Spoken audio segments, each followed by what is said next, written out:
রে মৌ, ইদানিং দেখি তোর বুকে দুইটা জোড়া জোড়া ফোট উঠছে রে। কি জোড়া ফোট উঠছে।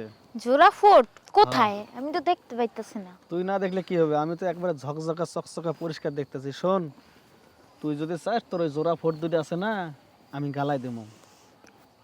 ফোর্ট দুইটা গালাই দিবা? হ্যাঁ। আমি তো দেখতেছি না, আর আমার ব্যথাও করতেছে না। শোন, এটা ব্যথা এখন করবে না, সময় মতো ব্যথা করবে। আর আমি যদি তোর এখন ফোটটা গালাই দেই, হ্যাঁ, তোর যখন বিয়ে হবে না, দেখবে স্বামীর বাড়ির থেকে তোর স্বামীও কোনোদিন খোটা দেবো না যে তোর ফোট এত বড় হয়েছে কে, তোর ফোট এরকম কে। আর আমি হাত দিয়ে দিলে মজা পাবে। কি কহ, নিবি?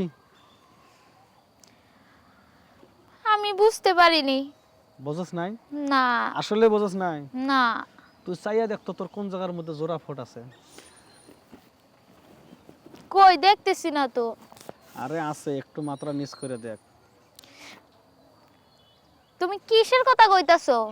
তাহলে বুঝছাস বুঝছাস। বুঝছি। আচ্ছা, আমিও বহুদিন ধরে আশা করে রাখছি তোমার একটা কথা কব। ক। তোমার না আমার মনে ধরছে।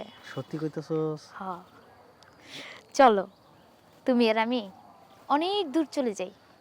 আচ্ছা জামু, শোন, হুম। আমি তোরা যেটা কইছি তুই যেহেতু বুঝছস, এখন আমারে ক, কিভাবে তোর ওই ফোট আমারে গালাইতে দিবি ক। কেমনে দিমু? আশেপাশে তো কত মানুষজন আছে, তোমারে কেমনে দিমু?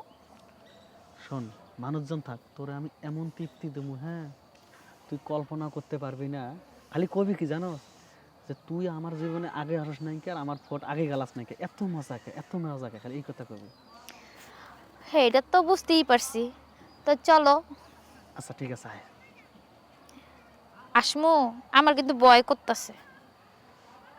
আরে আয়। না, তোমার লগে যাবো না। কে? তুমি দুষ্ট লোক। এই শোন শোন শোন শোন শোন, হ্যাঁ। এই শোন, যাস না। এই যে বুঝলো না, ওর লগে যে আমি একটু মজা করলাম, এটা বুঝলোই না। আমার আমও গেল, সালাও গেল।